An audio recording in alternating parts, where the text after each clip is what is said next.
Selamat siang, kami dari Nasmiko Janti, Toyota. Kami bekerja sama dengan P-Network. Jadi kedepannya kita akan menjalin kerjasama dengan P-Network. Nanti apabila bapak-bapak ibu-ibu kepengen Toyota, bisa melalui kontak di P-Network atau dengan kami langsung.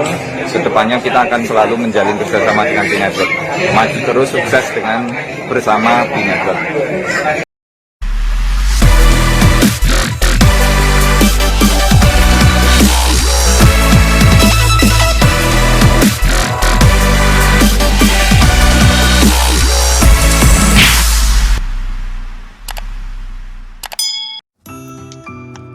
Assalamualaikum, selamat pagi, siang, maupun malam para sobat pioners dimanapun kalian berada. Gimana guys kabarnya hari ini? Saya doakan kalian semua baik-baik saja. Hari ini saya akan memberikan sebuah surat bagi kalian para apatis P-Network. Kenapa? Karena di luar sana masih banyak yang berpikir negatif dan menjatuhkan P-Network. Meskipun itu adalah hak asasi masing-masing untuk percaya atau tidak, maka di sini saya juga merasa penting untuk meluruskan tentang P-Network menurut pemahaman saya. Perlu diingat, saya bicara di sini bukan sekedar asal ngomong, tapi ada beberapa data dan fakta yang bisa dipertimbangkan. Sebelum lanjut, saya ingin mengajak kalian untuk flashback sebentar tentang bagaimana saya mengenal Pi. Awal saya mengenal aplikasi Pi, saya menemukan bahwa aplikasi ini adalah aplikasi sejenis mining kripto. Meskipun pada saat itu saya masih belum begitu familiar dengan istilah mining dan kripto, sedikit banyak saya punya gambaran bahwa saat kita mining, maka kita akan mendapatkan koin. Dan suatu saat koin itu akan memiliki harga. Untuk menambang koin Pi, kita hanya perlu check-in sehari sekali atau klik petir untuk mengumpulkan koin Pi. Saat itu, bagi saya hal itu sama sekali tidak memberatkan. Ditambah lagi, menambang koin Pi ini sama sekali tidak dipungut biaya alias gratis. Maka akhirnya saya memutuskan untuk kenapa tidak saya coba aja, toh tidak ada ruginya. Kemudian, saya sedikit demi sedikit mempelajari tentang cryptocurrency dan selalu mencari tahu tentang P-Network. Seiring perkembangannya, koin Pi yang didapat dari klik petir juga menyusut seiring dengan banyaknya orang yang melakukan mining. Dan di akhir P-Network ini akan mainnet, sehingga nantinya koin Pi bisa ditradingkan atau memiliki harga di pasar seperti Bitcoin, Ethereum, Dogecoin, dan lain-lain. Jadi gampangnya, P-Network ini adalah koin yang baru rencana dan belum benar-benar ada. Kabarnya saat video ini saya buat, P-Network sedang mempersiapkan mainnet dan melakukan KYC dan migrasi ke member-membernya. Dan itu benar sekali. Dan alhamdulillah saya juga sudah dapat undangan KYC dan lolos serta sudah migrasi. Karena penasaran, saya ngintip di grup-grup P-Network yang ternyata komunitasnya sudah besar, dan bahkan di grup yang dikelola di Indonesia saja membernya sampai puluhan ribu. Yang membuat saya tercengang bukan jumlah membernya, tapi banyak postingan yang mendewakan Bitcoin ini, yang harganya digadang-gadang bisa mengalahkan Bitcoin saat mainnet, seiring berkembangnya waktu. Itu mungkin saja karena saat ini P-Net adalah komunitas kripto terbesar dunia, dengan member lebih dari 35 juta orang, dan itu adalah fakta. Jika dipikir secara logika, waktu mainnet biasanya koin akan memiliki harga 0,00000001. Entah ada berapa angka 0 di belakang. Perlu diingat kawan, itu model mainnet dengan sistem ICO atau Initial Coin Offering. Sedangkan P-Network tidak diluncurkan dengan ICO, tetapi dengan sistem konsensus. Di sini, kalian harus memahami dua sistem itu. Dengan berjalannya waktu, harga koin akan meningkat seiring dengan permintaan dan penawaran, atau bahasa kerennya supply and demand. By the way, di sini saya berbicara bukan sebagai kontra, tapi saya adalah pro dengan P-Network. Kenapa saya pro? Berikut adalah beberapa hal yang membuat saya percaya dengan P-Network. Yang pertama, P dibuat oleh dokter lulusan Universitas Stanford.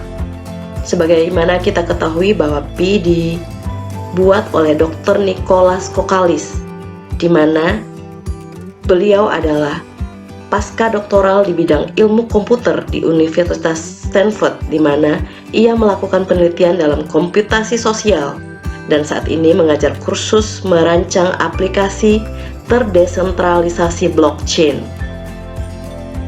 Di awal PhD-nya, dia menciptakan kerangka kerja untuk menyederhanakan pemrograman pada sistem terdistribusi yang toleran terhadap kesalahan. Kokalis memiliki keahlian dalam merancang aplikasi sosial viral yang telah menarik lebih dari 20 juta pengguna dengan tingkat keterlibatan dan retensi yang sangat baik, dan menerima penghargaan Facebook Foundation pada tahun 2009. Dia adalah anggota tim pendiri StartX, komunitas pengusaha nirlaba dan pedal gas untuk anggota Stanford Alliance, di mana ia menjabat sebagai Chief Technology Officer dari 2010 hingga 2018. Ia meraih gelar sarjana di bidang teknik komputer dan gelar master dalam ilmu manajemen dan teknik dari Universitas Stanford. Yang kedua, di situs Alexa Rank, P-Network mendapatkan rating yang sangat baik. Memang ada banyak tools analisa website di luar sana, dan salah satu yang terkenal adalah Alexa. Alexa ini adalah tools marketing milik Amazon yang menyediakan data lengkap sebuah website dan juga memberi Anda ranking website berdasarkan data mereka yang disebut sebagai Alexa Rank. Nah, Alexa Rank ini menggunakan data traffic sebuah website untuk meranking website populer dan banyak digunakan oleh bisnis untuk menganalisa kompetisi. Jika kamu mengetik P-Network di sana, maka akan muncul rating yang sangat baik tentang P-Network. Mungkin kamu bisa mencobanya sendiri. Yang ketiga, akun P-Network sudah terverifikasi di semua akun sosial medianya dan followersnya sudah mencapai jutaan. Sebagaimana kita ketahui, jika sebuah akun sudah terverifikasi atau biasanya ditandai dengan centang biru, itu berarti bahwa profil pemilik telah dikonfirmasi oleh platform media sosial bahwa itu adalah profil resmi orang tersebut atau merek yang diwakilinya. Saat kamu berselancar di Twitter, Instagram, dan atau Facebook, mungkin kamu juga bisa langsung mengetikkan nama P-Network dan membuktikan sendiri hal ini. Centang biru ini tentu tidak bisa dimiliki semua orang dan atau instansi. Hanya beberapa tokoh masyarakat, selebriti, dan merek yang memiliki tanda biru di samping nama mereka. Jika P-Network sudah memiliki centang biru di hampir semua sosial medianya, bisa disimpulkan bahwa P-Network bukanlah sebuah lembaga yang remeh-temeh seperti yang digembar-gemborkan oleh para haters di luar sana. Yang keempat, banyaknya komunitas dan grup tentang P-Network. Jika kamu cari di Facebook, terdapat banyak sekali grup yang membahas tentang P-Network dan membernya juga sudah mencapai puluhan ribu. Bahkan grup di WA dan Telegram juga sangat banyak. Yang kelima, rating aplikasi dan jumlah download di Play Store. Salah satu kelebihan P-Network yang lain adalah aplikasi ini sudah di-download 50 juta lebih orang di Play Store dan ratingnya juga sangat bagus. Nah, sekarang waktunya kita membahas tentang perkataan-perkataan yang sering disampaikan oleh para penyinyir di luaran sana. Yang pertama, masih belum jelas kapan mainnet. Ini yang paling diragukan, karena ibaratnya koin ini masih semu dan belum memiliki harga, walaupun kabarnya akan dirilis di akhir 2002 ini. Memang benar adanya seperti itu, tapi perlu diingat, semua perlu proses. Apalagi P-Network ini tidak memakai sistem ICO, melainkan konsensus. Jadi wajar kalau agak lamban. Paling tidak selalu ada progres kerja, dan sampai saat ini progres sudah sampai di migrasi koin. Yang kedua, lamanya waktu tunggu. Pi sudah ada sejak 2019. Namun, kapan bisa resmi dan bisa memiliki harga? Progres mainnet sudah berjalan, dan tidak lama lagi mainnet akan segera diluncurkan, dan sekarang sudah sampai pada tahap KYC massal yang masih berjalan. Yang ketiga, setelah kita check in di aplikasi, ada iklan yang muncul.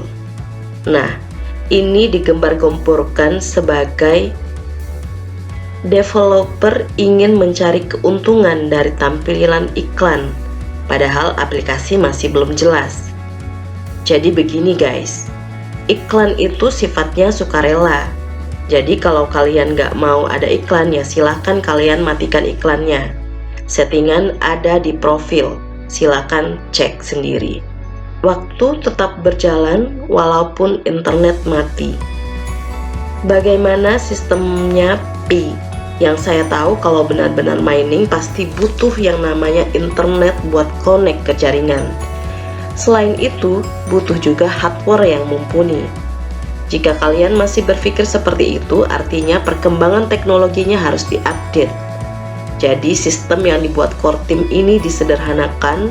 Penambangan ini sifatnya masih airdrop atau bagi-bagi koin. Dan kalau sudah di mainnet, maka koin kalian akan ditransfer lewat wallet kalian di Pi browser masing-masing, seperti yang sudah dilakukan sekarang. Cek migrasi di Pi wallet kalian masing-masing. Dengar-dengar ada juga yang bilang P-Network bukan mining, tetapi airdrop yang diberikan secara cuma-cuma. Yups, airdrop sendiri ialah reward koin kripto yang diberikan secara cuma-cuma jika telah melakukan task atau tugas ataupun promosi. Nah, pada P-Network sendiri, tugasnya adalah check-in harian, yaitu klik petir, dan kontribusi referral. 5. KYC yang meragukan. Sebenarnya ini bukan kontra sih, karena memang hal wajib KYC dilakukan, biasanya saat daftar di broker, bursa, ataupun e-commerce, pasti wajib KYC. Begitu juga dengan P-Network ini. P-Network ini sendiri telah lolos sertifikasi ISO, International Standard Organization, dan juga GDPR, General Data Protection Regulation, yaitu regulasi dalam hukum Uni Eropa yang mengatur pelindungan data pribadi di dalam maupun di luar Uni Eropa. GDPR ini menjamin bahwa data pribadimu tidak akan dimanfaatkan dalam bentuk apapun tanpa seizin pemilik. Oleh karena itu, pihak core team sangat hati-hati dalam membuat sistem KYC. Nah, itu beberapa hal terkait P-Network dari sudut pandang saya berdasarkan data yang ada. Dan berdasarkan data-data yang sudah saya paparkan sebelumnya, sangat kecil kemungkinan P-Network ini penipuan. Ini semua hanya butuh waktu yang sedikit lebih untuk bersabar. Tips dari saya, Tidak ada salahnya mencoba saja karena gratis dan sudah dipastikan aman. Kalian hanya perlu check in, klik petir di aplikasi satu hari satu kali. By the way, jika ada yang berminat daftar Pinetwork ini bisa pakai kode referral saya. Link saya taruh di deskripsi. Itulah pendapat jujur saya mengenai Pinetwork sebagai orang awam, yang tentunya masih banyak fakta-fakta mengenai Pinetwork yang belum terungkap. Nah, bagaimana menurut kalian? Silahkan tulis di kolom komentar ya guys. Dan jangan lupa klik subscribe channel ini agar semakin berkembang dan selalu memberikan info-info anti hoax. Oke, sampai di sini dulu info kali ini. See you next time.